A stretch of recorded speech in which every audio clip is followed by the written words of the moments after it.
Përshëndetje shikues të dashur. Në vazhdën e trajtimit të temave të ndryshme nga fusha e shëndetësisë, këtë herë kemi vendosur të flasim për sëmundjet që kanë të bëjnë me gjakun, rrjedhimisht me hematologjinë. I ftuar për të diskutuar për këtë çështje kam doktorin, hematologun Fitim Gashi. E para se ta nisim bisedën në studio, ne falenderojmë sponsorin e emisionit ton, kompaninë Muça Solar. Doktor, faleminderit për kohën që je sot me ne. Përshëndetje, faleminderit për ftesën. Doktor, për e nisim me pyetjen çfarë është hematologjia dhe cilat janë sëmundjet më të shpeshta në këtë fushë. Okay. Hematologjia është një pjesë e mjekësisë interne, e cila merret me trajtimin, ekzaminimin, hulumtimin e sëmundjeve hematologjike të gjakut. Merret me trajtimin e anemive, të cilat janë të lloje të ndryshme, mirë me trajtimin e limfomave, mielomave, leukemive, hemofilive, talasemive, qarkullime të hemostasës. Doktor, këto sëmundje a janë shumë të shpeshta në Kosovë? Një pjesë e tyre janë të shpeshta. Veçanërisht janë anemit, të cilat janë një gjendje, ose të cilat janë kodër të një sëmundje, ose një mungeset një hekurit, ose një mungesë e vitaminës B12, acidit folik, sëmundjeve të tjera, infektive, inflamatore, malinje, gjakderave të ndryshme, menstruale, apo gastrointestinale, apo nga urina. Doktor, ne shpesh flasim për anemi, për sëmundjet ndryshme që kanë të bëjnë me gjakun, ndërkaq nuk e dim përbërjen e gjakut. Çfarë përbërje ka gjaku, cili është roli i saj? Për ata të cilët jena pak më. Gjaku është një endë lidhur në gjendje të lëngë, e cila përbëhet nga 55% nga plazma. 55% nga plazma. 1% përbëhet nga leukocitet, trombocitet dhe 45% përbëhet nga eritrocitet. Roli i gjakut është shumë jetik, për organizmin njeriut, për arsye se lund role shumë të rëndësishme në funksionimin të organizmit. Disa prej tyre janë për shembull transporti i oksigjenit nëpër inde, edhe kthimi mbrapsht i dioksidit të karbonit. Është transporti i glukozës, aminoacideve, acideve të yndyrore, transporti i hormoneve, çrregullimi i hemostazës, mbajtja e temperaturës së brendshme, ka rol në hemostazën e gjakut, për arsye se gjendet faktorët e koagulimit të gjakut, dhe ka shumë faktorë të tjerë, ndikon në mbrojtjen e organizmit nga infeksionet, për arsye se ka limfocite dhe antitrupa të cilët e detektojnë me njëherë nëse ka ndonjë infeksion në organizëm dikund. Doktor, marr përgjegjësitë që thaktoj që i the dhe duke pas parasysh që çdo organ është i pajisur me gjak, është pak çuditë me mënyrën se si funksionon. A na tregon pak si funksionon gjaku në organizmin tonë? Gjaku është në çdo pjesë të trupit. Në çdo pjesë të trupit duke bërë furnizimin me këto materiet të cilët e përmendëm më herët. Gjaku ka rregullimin e brendshëm duke filluar prej pH-s, që përmban statusin normal të gjakut, 7.35 dhe 7.45. Në këtë mënyrë nuk e lejon që gjaku të bëhet acidik ose bazik. Tjetër, rolin e ka gjakut se do të krijohet prej fillimisht prej palcës kockore, mbasi që të lind njeriu bëjt fillon prodhimin e saj. Me herët fillon piqeskës viteline dhe pastaj transferohet në milqiu së shprehtë dhe pastaj fillon prodhimi i saj në kucka. Hematopoieza është procesi i cili bën krijimin e elementeve të gjakut, linjes eritroide, mieloide, limfoide edhe trombocite. Në këtë mënyrë gjaku, përmes elementeve të gjakut, funksionon që të bëhet furnizimi çdo pjesë të trupit me gjak. Kur bëhet furnizimi çdo pjesë të trupit me gjak, në këtë mënyrë shkojnë sasitë e domosdoshme edhe të nevojshme të materieve ushqyese, siç thamë aminoacideve, acideve yndyrore, shkojnë hormonet, është funksioni hemostatik, është funksioni mbrojtës, përmes limfocitëve dhe antitrupave të cilët i krijon trupi. Në këtë mënyrë, këto prodhohen dikon tjetër, gjaku i transporton në organizëm përmes zemrës dhe shpërndan në çdo end ku ka end të gjakut. Marrë në përgjithësi, cilat janë ato simptomat cilat na bëjnë me dije që diçka nuk jemi okay në aspektin shëndetësor me gjak, domethënë kemi probleme diçka. Simptomat varirojnë shumë, varësisht edhe për personit, individit, dhe mund të fillojmë me një lodhje, një plagështi, të cila është e pazakontë, të cilat e shet që ko pas kohë ka një lodhje, një plagështi. Më pastaj ato mund të shkojnë me kokëdhimbje, me marramendje, mund të ketë rraje të shpeshta të zemrës, përndryshe i thojmë ne takikardi, ka dhimbje të kockave kur është anemia pak më e rëndë. Domthonë në lodhje plagështi edhe fillon edhe ngjyra e lkurës, domthonë zakonisht vret në fytyrë, që fillon që ta ketë një zverdhje. Një zverdhje. Më shumë. Edhe ka mund të pas problem me thirrje të gojës, probleme me shikim, domthonë pagjumësi, një lodhje pa shpjegueshme, domthonë secila prej këtyre simptomeve varirojnë njëra me tjetrën. Doktor, flasim pak për analizat e gjakut. Cilat janë ato analizat rutinë të cilat na japin një pasqyrë të përgjithshme të gjendjes së gjakut? Okay. Analizat pas rutinë, të cilat mund të bëhen në çdo qendër mjekësisë familjare, mund të jenë edhe ato për shembull në sedimentimit të eritrocitëve, në pasqyrë e gjakut, e cila pasqyra e gjakut i ka edhe formulën limfocitare. Për shembull, 5 diferenciale mund të ketë limfocitet, monocitet, eozinofilet, bazofilet. Mund të ketë ato.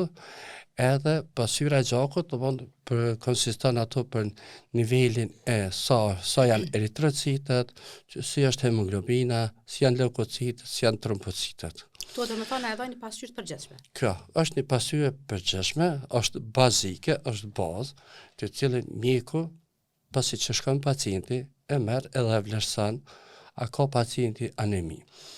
Si të shef që ka një anemi, atë mjeku shef bazë të kriterëve të MCV-s, e cila është vëllimi mesatar i eritrocitëve, dhe shef a ka anemi, mungesë të hekurit apo nuk ka.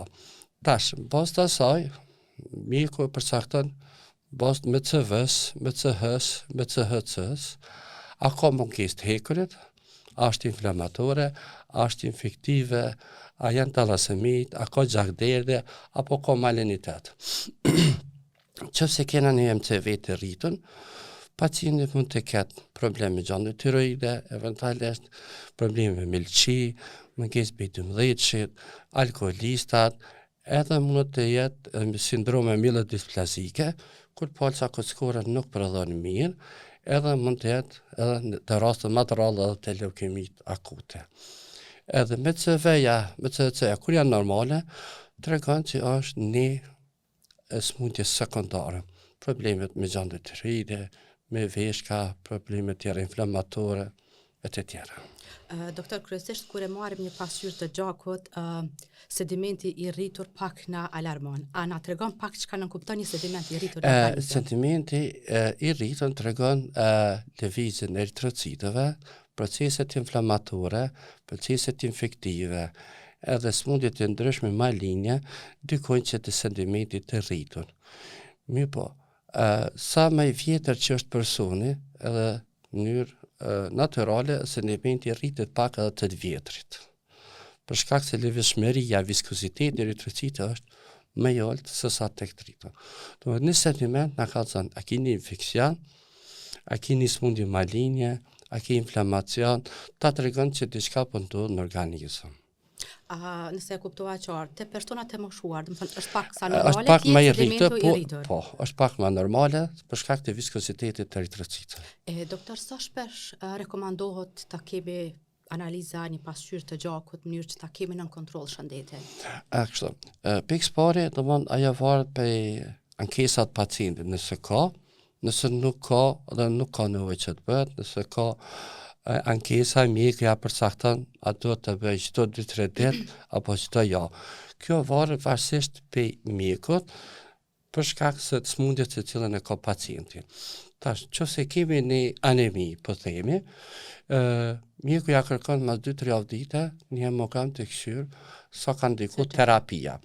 Nëse kena probleme me trombocite, të cilët janë të ula, ajo duhet bëhet pak më shpesh. Të shohim apo reagon terapia me na 3-4 dite. Nëse ka mungesë B12 që shkon pak më rrallë. Zakonisht të disa smundje, malinje ose para fillimit kimioterapisë ose pas marrjes së kimioterapisë, mirë është që të bëhen pasyra e gjakut edhe biokimia, të përfshi statusin, analiza për milçi, për veshk, proteinave, elektrolit. Domethënë të këto është jetike që të bëhen gjithmonë para terapisë, edhe të përcjellen 2-3 ditë ose një javë ditë mas marrjes terapisë. Për arsye se çdo rregullim ose çdo zvogëlim i tyne, edhe kur intervenohet herët, do mundësia e shërimit është më e madhe te pacienti. Doktor, si hematolog, cilat janë ato mitet të cilat i hasni shpeshherë gjatë punës suaj e që nuk janë të vërteta ndërkaq përcillen kohë pas kohe? Kështu, edhe aq shumë mitet nuk kena ndëgjuar, për shembull për hematologji, përveç se kena janë disa, për shembull, është një religion që janë dëshmitar të Jehovait, të cilën nuk marrin gjak, nuk marrin gjak ata. Po kështu praktikisht shumë mite nuk kena ndëgjuar në Kosovë, se nuk kemi shumë mite për hematologji diçka. Doktor, po dua të flasim pak për një gjendje që ka të bëjë me çrregullimet ndoshta të gjakut, mirë, po që shpesh herë ne e kemi të shprehun. Po flasim për anemit. Çka është konkretisht anemia? Anemia është një gjendje e cila karakterizohet me zvogëlimin e numrit të eritrocitëve, nivelin e të hemoglobinës e hematokritit. Një anemi është një gjendje e cila tregon një shkaktar që ka ndodhur. Domethënë, së pari merret për shembull ushqimi, mungesa e hekurit, vitamina B12 ose acidit folik. Mund të jetë pasojë e një smundje. Për shembull, mund të jetë pasojë e malinitetit, kancerit, limfomës, mielomës, mos ushqyeshmërisë, të cilën kena një masë të disa pacienta. Na tregon një gjendje që diçka po ndodh në organizëm. Po anemi kemi edhe të infeksionet. Edhe të inflamacion. Kemi edhe të smundje traumatike. Kemi anemi, kena një infeksion, me pas edhe anemi. Çak derdhet përmes traktit gastrointestinal ose urinar. A mund të jetë për shembull anemia problem organik edhe problem dytësor? Mas shumë të është problem dytësor. Është një shenjë se diçka po ndodh në organizëm. Edhe tashmisht ne duhet të fillojmë të bëjmë triazhimin, të dimë prej ka po vjen çaja anemi. Duhet ta ndjekim rrugën. Se anemia po tregon se diçka po ndodh në organizëm. Tash, a janë mungesat ushqimore, a janë smundjet, duhet që të bëhet hulumtim. Anemia si anemia nuk është smundje, është një gjendje që karakterizohet me mungesën e këtyre. Dhe të pasoj, mikët duhet të hulumtoj prej nga ka ardhur kjo. Cilat janë simptomat më të shprehura të anemia? Simptomat shpeshtë janë lodhje plagështi, takikardi, marramendje, pagjumësi, dhimbje kockash, një lodhje pa shpjegueshme, ku janë anemit pak më të rënda, për shembull pacient nuk mundet me ecë shkallëve. Ato janë simptoma jo të zakonta që tregon që mundet me pas edhe anemi. Si bëhet diagnostikimi i një anemie, doktor? Përveç me analiza, po pastaj si veprot ukje? Nëse vrim që kemi një anemi, siç tha më herët, i kemi vlerat të ulta të MCV-s, janë analiza shtesë që kërkohen, për shembull ferritina, cila tregon sasinë e hekurit në organizëm, në depo, sasinë e hekurit në gjak, feremia. Tanë janë analiza tjera, transferina, është vitamina B12, acidi folik. Kërkohen këto, janë edhe këto sikur shtesë bazike për me po a mungon diçka për këtyre. Nëse nuk mungon diçka për këtyre, atë shkojmë pak më tutje. Shumë, është një problem gastrointestinal, të cilën mas shpeshti mund të me vrej që kemi gjakderët ka trakti gastrointestinal, për shembull ka zort edhe nga lukthi, është problem ginekologjik, është problem urologjik. Qofse këto janë eliminu prapë, atëherë duhet të shkojmë një analiza më specifike. Të këshirë, a është në pyetje ndonjë malinitet në organet brendshme apo në palsën kockore, e cila ndikon që mos të kemi prodhim apo është ndonjë infeksion. Tash kërkohen edhe për shembull sedimentimi, CRP-ja, që tregon është një procedurë për infeksion, tregon apo janë edhe faktorë reumatoid që kërkohen analizat reumatologjike, mos ka të bëjë me ato. Që do të thonë është një gomë bajki e gjerë të analiza që duhet të hëllumtohet. Do të gjithmonë shkohet në drejtim që pacientët të kursejt mos kërkohet analiza komplet pa lidhje. Pas një hemografi e merr rrugën. Mirë po, më kryesorja është dhënat e pacientit. Të dhënat e pacientit. Të dhënat e pacientit. Një anamnezë e marr mirë, edhe një anamnezë e dhënë mirë nga pacienti, i ndihmon shumë mjekut që ta bëjë triazhimin sa më saktë e sa më shpejt. Momenti që nuk krijohet një urë lidhse mes mjekut dhe pacientit, vjen deri te çalimi i gjendjes së diagnozës. Do sa më shumë dhëna që jep pacienti, aq më lehtë ka mjeku për me gjetë diagnozën. Edhe mi kërku analizat e caktuara, jo ta bëjnë një gamë të gjerë. Se mjeku i kërkon analizat bazë të asajna çka dyshon. Se pacienti jep që ato dhëna, edhe janë simptomet, edhe shenjat, do këtë ato që mjeku dyshon për filan smundje ose këto, edhe duhet që të kërkoj ato analiza. Do bashkëpunimi pacient mjek sa më i mirë, do diagnostikimi është më i shpejt, edhe trajtimi është më i lehtë. Doktor, na kryesisht si qytetare marrim atë termin veç anemi. Nëse nuk gaboj, i përmendet dy lloje të anemisë. Ku qëndron dallimi kryesor i tyre dhe si identifikohet, cila është? Okej. Anemi kemi të ndryshme. Për shembull, nëse kena mungesë të hekurit, që është 50% më e shprehur, për shembull edhe në botë, o gjithkohë kemi vlerat e MCV-s, ferritina ulur, do është një anemi, për shembull varësisht për pacientat që të njëherë edhe e neglizhojnë edhe gjendjen e vet, vinë të njëherë edhe ku ma të vonuar. Vejet për shembull kemi Nëse kemi mungesë të hekurit, atëherë kemi anemi sideropenike dhe jipen preparatat të hekurit. Po, nëse kemi të vjetrit pak më shumë, mungesë të vitaminës B12, bazë të analizave që kërkojmë, jepen vitamina B12, të cilat shkojnë në mënyrë ampullare intramuskul ose nën gjuhë. Për arsye se ka mundësi që lukthi nuk e përtit mirë. Vitamina B12 duhet të anashkalohet rruga e lukthit. Tjetër, ka mungesë acidit folik. Edhe, mirë po, që se këtë të vlera kemi mirë, atë duhet të shohim a ka problem tjetër. Se ndonjëherë anemi më ta bëjë edhe gjandra tiroide. Po, për shkak të krijimit të antitrupa, të cilën ndikojnë në mukozën e luktit. E si pasojë asaj na vjen të mospërthitja e hekë vitamina tjera. Janë parazitozat të cilat ndikojnë në mungesën e vitaminës B12. Janë smundjet e veshkave, të cilat janë smundje kronike veshka, edhe mund ta sjellë deri te anemia, të cilat ne i thojmë si anemi sekondare ose si anemi për shkak të veshkave. Tjetër, kemi anemi për shkak të gjakdejë dhe gastrointestinale. Kur kemi gjakdejë gastrointestinale ose menstruale të femrat të cilën më shumë, atë kompensohen për shkak të gjendjet më të rënda, kur është statusi hemodinamik shumë i rënduar, fillohet me transfuzione gjakut. Nëse statusi hemodinamik është mirë, atë fillohet me preparate bazë çka ka mungesë pacienti. Tjetra është në fund janë për shembull malinitetet. Nëse këto analiza mirë gjindet që ka tumor sen, atëherë sipas nevojës mund të më jap ndonjë dozë gjak. Mirë po duhet që të ndikohet që të fillohet trajtimi për malinitet. Për arsye se maliniteti, çfarë do qoftë kuft, ai ndikon që të ketë pacienti edhe anemi.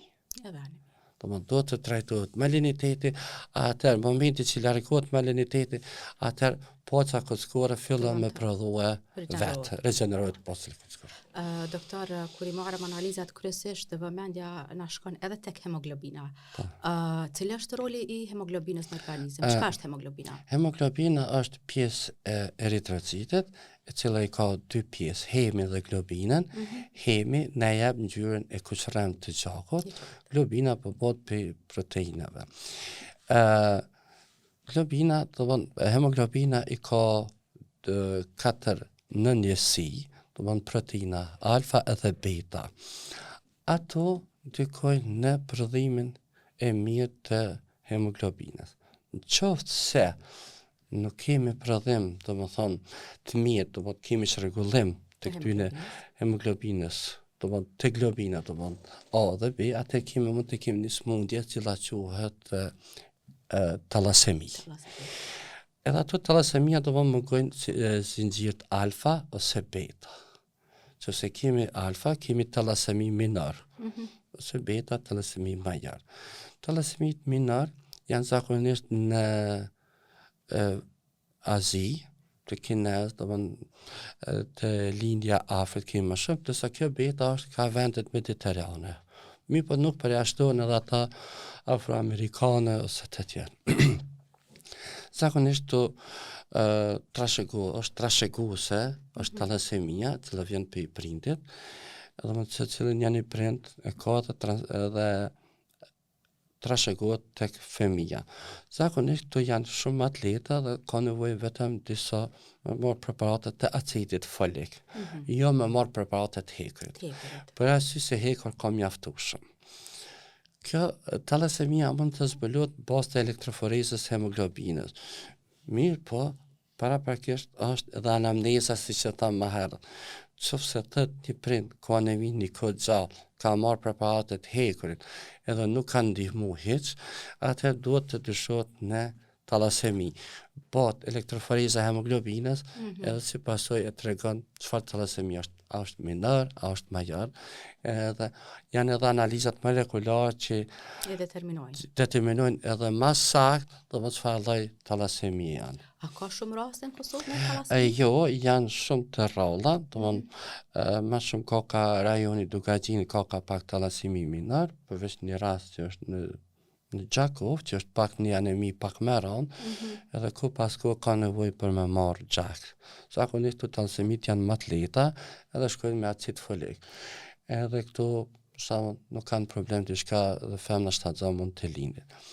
Përveç se që se kena të talasemit major, ku është një anemi e kullit ose bartit, të cilat janë talasemi shumë më të rënda, të anemia e kullit që është nësë kemi pas raste këtu shumë, ekstrem të rralla, janë vende tjera ka, është fëmija lind normal, dhe i vitin e po. Mirë po fillon me pas pengesa në të rritun, ndryshon struktura skeletore, lodhje, plagështia dhe ka nevojë edhe për me marrë gjak pak më shumë. Mirë po biotushmëria është shumë më e vogël të ata. E të kjo talasemia e bartit, fëmija vdes në gjatë shtatzanis, së nanës. Intrauterin vdes mija, që është një talasemi shumë e rëndë. Doktor, të kthehemi pak edhe te hemoglobina, cilat janë ato vlerat referente te burrat dhe cilat janë te gratë? Okej. Vlerat referente i përcakton se cilë shtet, nëse në mënyrë kështu sipas organizatit botëror shëndetësisë, vlerat për të femra shkojnë 12 deri në 16, ndërsa për moshkull shkojnë 13.5 deri në 18. Këto janë vlerat referente të hemoglobinës. Me po, se cilë shteti ka të vlerat e veta, në bazë popullsisë të vetë. Një hemoglobin nuk mund me kohë normal si për një femër, si për një moshkull, për arsye për shkak të statusit hormonal, se tek mishkujt përdhuhet testosteroni, cili rrit nivelin hemoglobinës më shumë. Tjetër, është pyetje gjatësia. Pyetje është popullata. Pesha, kara? Pesha, po. Se nuk mund të bëkon një sajtë si një që ka një pesh 50 kg, si dikush që ka 100 kg, ka masë muskulare më shumë. Sa më madhe masa muskulare, furnizimi është më i madh me gjak. Për sa ata domon e vlerë dallojnë. Tash kemi një prodhim të gjakut, dikon sillet 4.5 litra deri në 5.5, 5.7. Domon 4.5 të femnat, 5.5 deri 5.7 sillet prodhimi i gjakut të moshkut. Doktor, të flasim pak edhe për një ndër sëmundjet më të rënda të gjakut. Flasim pak për leukimin. A na shpjegon pak më shumë rreth leukimisë? Okej, leukemia është një gjendje e rëndë, është të themi thjesht si një lloj kanceri i gjakut, ku kemi prodhim të qelizave atipike, ku kemi një përfshirje të çdo sistemi të organizmit, domethënë të bllasteve, që i thojmë ne, ose atipike, të cila fillon pe palcës kockore, edhe fillon të shpërndahet në këtë organizmit. Domethënë thjesht leukemia akute është një kancer i gjakut. Leukemitë akute zakonisht fillojnë me simptoma të përgjithshme, nuk ka një simptom karakteristike tamam, që më thonë e ka një simptom e qëllon kjo. Po cilat janë ato të përgjithshme? Janë ato, zakonisht përgjithshme janë një lodhje, që e ka kohë pas kohë, lodhjet, plagështit, kanë probleme me frymëzanie. Donjëherë vërin që për shembull kanë gjakderdhje në urinë, ose mund me pas gjakderdhje për shembull përmes jashtëshitjes. Po të janë ato simptome që janë hematomat, që cilët shfaqen pjesë të ndryshme të trupit. Mirë, po këto hematoma nuk tërhiqen, se duhet se ta shpesh përvin pacientit kanë disa hematoma të vogla që janë për shkak çrregullime të tjera edhe dyshojnë mos kanë leukemi. Duhet që të diferencohen ato, për që ata shkojnë të mjeku dhe ta diferencon tamam. Këto të hematoma, të leukemitë akute nuk tërhiqen kollaj. Nuk tërhiqen. Pse do të? Mund të tjetër. Për arsye se është i çrregullon komplet sistemi i gjakut. Janë të çrregulluar edhe funksionet e hemostasës. Prania e qelizave atipike pengon gjakun që ta kryej funksionin e vet, imunologjik, hemostatik, transportimin e materiave të ndryshme, si ushqyese, si hormoneve, si aminoacide, acide yndyrore, të gjitha këto këtu. Si pasojë, një lëndim i vogël bëhet hematoma e madhe. Edhe pacienti duhet që të shkojë sa më shpejt te mjeku. Kur të shet që diçka s'është në rregull, mos të lëm thotë hajtë se kalon. Kur që s'është me bën një kontroll rutinë, mjeku të siguron që s'ke kurrë ose ke sta ose të shtyn me bë analiza. Tash hematologu sheh pasion e gjakut ku mundet me vrejt. Leukocitet mundet me qenë të rritura, ose të ulura, ose normale. Mundet me pas anemi, trombocitet mundet me qenë të ulura. Zakonisht, domethënë varirojnë këto 3 segmente, mi pas këtyne vret që diçka s'është në rregull. Aspekti tjetër është që limfocitet mund të janë të rritura, si edhe monocitet. Hematologu e bën strishën periferike të gjakut, ku merret një pikë gjaku, shtrihet në një xham, edhe procedura shkon me një orë, edhe shikohet në mikroskop, edhe ato vrejnë qelizat atipike. Për aty ne rekomandohet më shtrin spital, bëhet biopsia e palcës kockore, që edhe bëhet edhe analiza e flow cytometrisë, e cila përcakton sakt diagnozën edhe llojin e leukemisë. Për arsye se leukemitë akute ndahen në mieloide dhe limfoide. Limfoide janë 3 lloje, edhe zakonisht shkojnë më shpesh tek fëmijët. Edhe kanë një sukses shumë të madh, domethënë në trajtimin e tyre, po në 90% shkojnë shumë mirë trajtimi i leukemive të fëmijët. Pavarësisht pej shkallës gjenetike ose ndryshimet gjenetike që kanë ose translokacionit. Tjetra është leukemitë akute mieloide, e cila ndahet në gati në 7 grupe. Ka qenë më herët, dhe në 7 grupe tash bëhet klasifikimi pas të gjenetikës. Mi po shkojnë prej M0 dhe M7. Janë lloje të format të ndryshme. Si është bë kjo ndodhje, doktor? Kjo bën në bazë të palcës kockore, do të funksionet, që do të shifen elementet që janë, si janë eritroblastet, si janë mieloblastet, megakariocytet. Në bazë të tyre është bërë klasifikimi, edhe është bërë klasifikimi në bazë të ngjyrosjeve citokimike, të cilat përdor për mi klasifikuar llojin e leukemisë akute. Tash, leukemit akute mieloide, M0 dhe M7, janë afërsisht terapia e njëjtë, përveç të lloj i tretë, M3, e cila është leukemia akute promilocitare, që dallon trajtimi. Ku dallon me tjera, doktor, trajtimi? Dallon të parasysh se të kjo duhet tjetër trajtim, ndërsa të këto tjera do të trajtimi i njëjtë AD3+7, ndërsa të promilocitare është tjetër trajtim. Edhe zakonisht domthonë kjo ka një vjetëshmëri shumë më të lartë varsisht edhe sa herët që vjen, me varet edhe bazë të translokacionit gjenetike që do njëherë ta të jep prognozën në fillim që nuk mundesh me bë gati kur që heq. Qartë. Doktor, a ka shumë raste me leukemi në Kosovë? A ka rritje të rasteve? Jo, nuk ka rritje, nuk mund të themi se ka rritje. Do të thonë, diagnostifikimi është më i shpejtë dhe më i hershëm, po nuk ka edhe rritje aq shumë si thuhet pak më shumë. Dikon, nuk ka dhe aq shumë. Doktor, a mundesh pak a shumë të na tregosh pak edhe për sëmundjen limfoma? Limfoma. Limfoma është një kanceri i nyelës limfatike, cila mund të jetë në nyelë limfatike në trup, në përshembull në çdo pjesë të trupit, do të thënë mund të dalë edhe në kokë, në qafë, në toraks, në abdomen, po edhe në palcën kockore. Sistemi limfatik e kemi secili prej neve. Domethënë kjo është një lloj rritje e nyelës limfatike, cila është si pasojë e sëmundjeve të ndryshme, po që nuk dihet etiologjia e saktë. Nuk dihet domethënë shkaktar. Nuk dihet shkaktar. Mund të thonë që janë viruset, mund të jenë gjenetika, pesticidet, herbicidet, me po eksakt shto nuk mund të lidhet të një. A ndikon edhe imuniteti një personi? Mund të ndikojë edhe imuniteti, po jo edhe atë shumë. Mund të ndikojë edhe këta viruset që janë Epstein-Barri, që lidhet pak më shumë me këto. Domthonë këto lidhen pak më shumë që ka incidencë pak më lartë të shfaqjes si limfome të këta pacient. Domthonë është një kancer i nyelës limfatike që mund të shfaqet vetëm në nyelën limfatike në trup, varësisht në qafë, në gjaks, abdomen, mund të shfaqet edhe në melçi ose shpreh, mund të ketë shfaqje të pazakonshme në lëkurë, ose mund të shfaqet edhe në kokë, raste më të rralla edhe në palcën kockore. Si bëhet diagnostikimi i kësaj edhe trajtimi?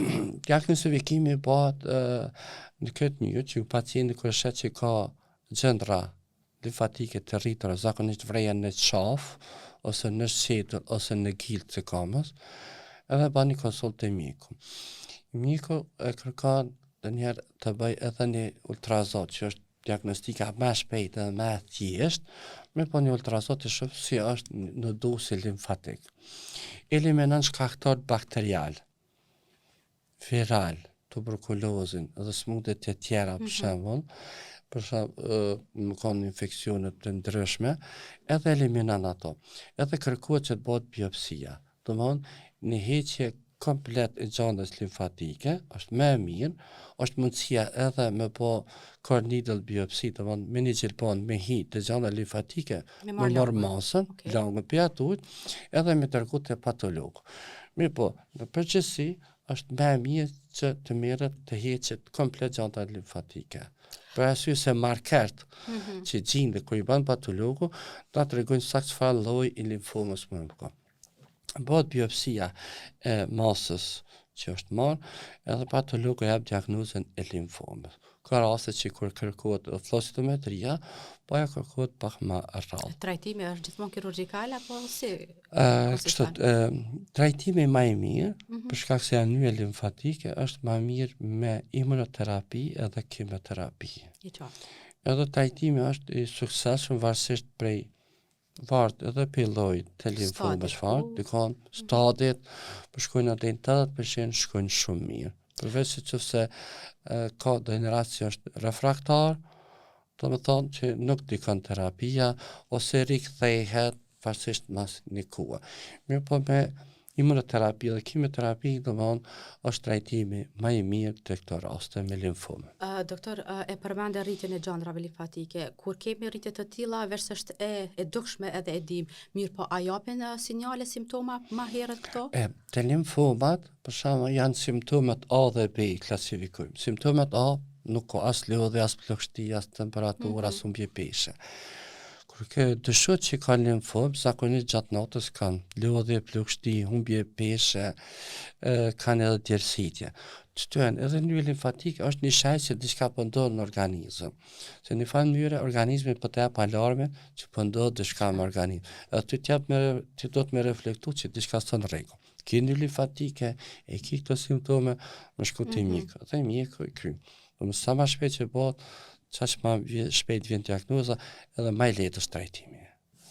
Doktor, cilat janë përparimet e fundit në trajtimin e këtyre sëmundjeve të gjakut? Këtë 20 vjeçarin ka përparime shumë të dukshme në botë sa përket trajtimit të tyre për arsye se kanë fillu edhe studimi i sëmundjeve me antitrupa monoklonal edhe biklonal, të cilën ndikojnë specifikisht në marker të caktuar të sëmundjeve.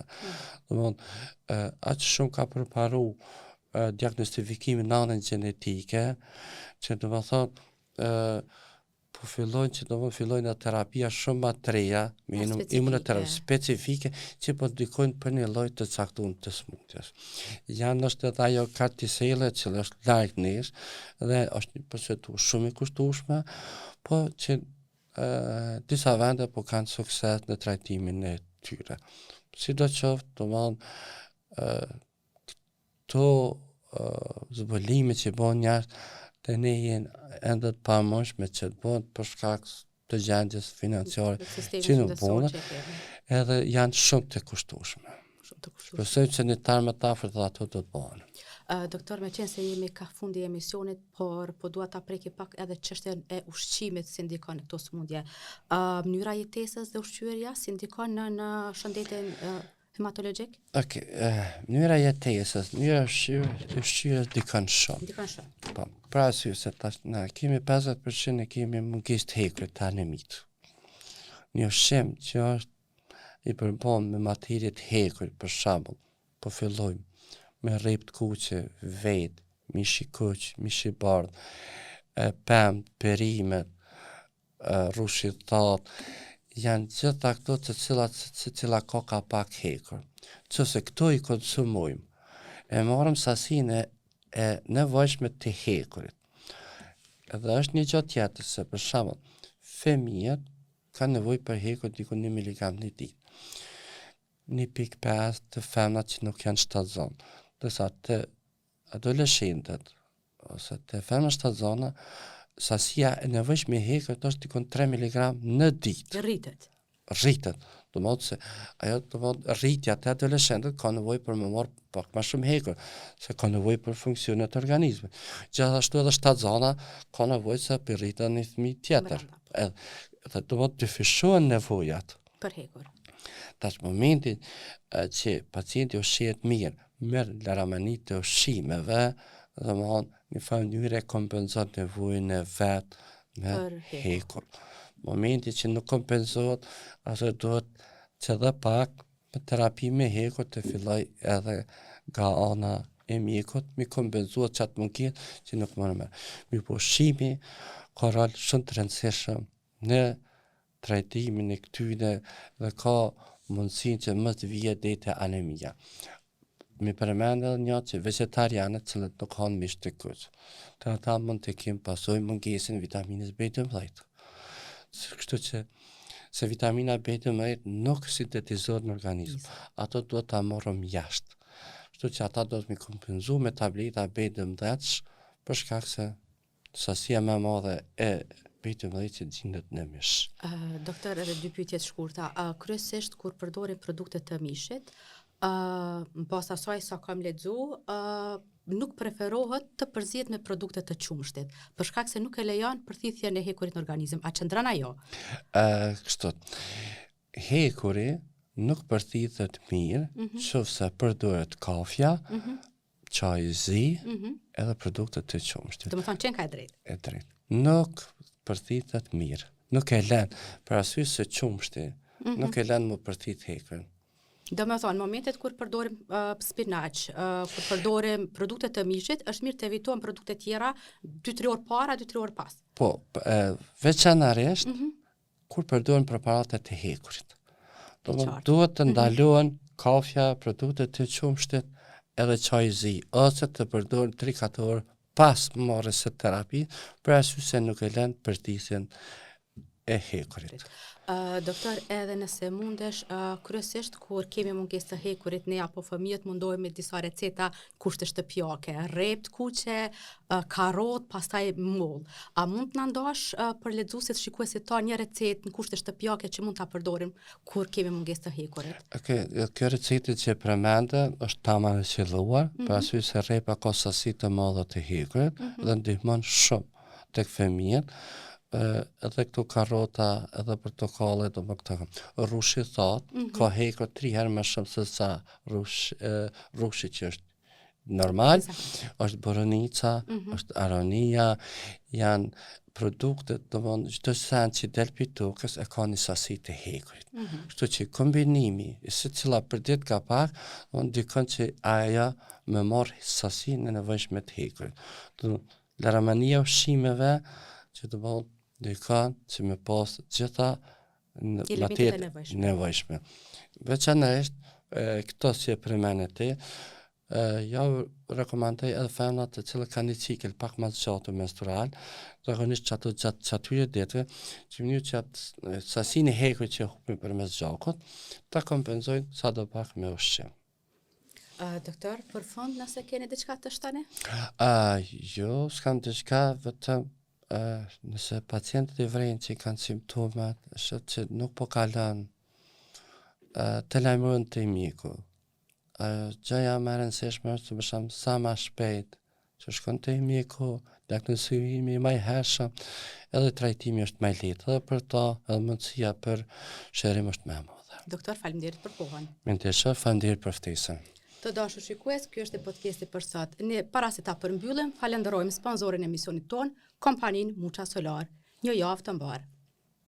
Mucha Solar është pioner në Kosovë në sektorin e energjisë ripërtritshme, duke ofruar sisteme solare, fotovoltaike dhe termike me cilësi të lartë dhe shërbim të profesionalizuar që nga viti 2008. Me një ekip të specializuar dhe të certifikuar ndërkombëtarisht, ne garantojmë instalim dhe kujdes të përkushtuar për çdo projekt, për një planet më të pastër dhe më të qëndrueshëm. Zgjidhni Mucha Solar për çdo nevojë në fushën e energjisë solare.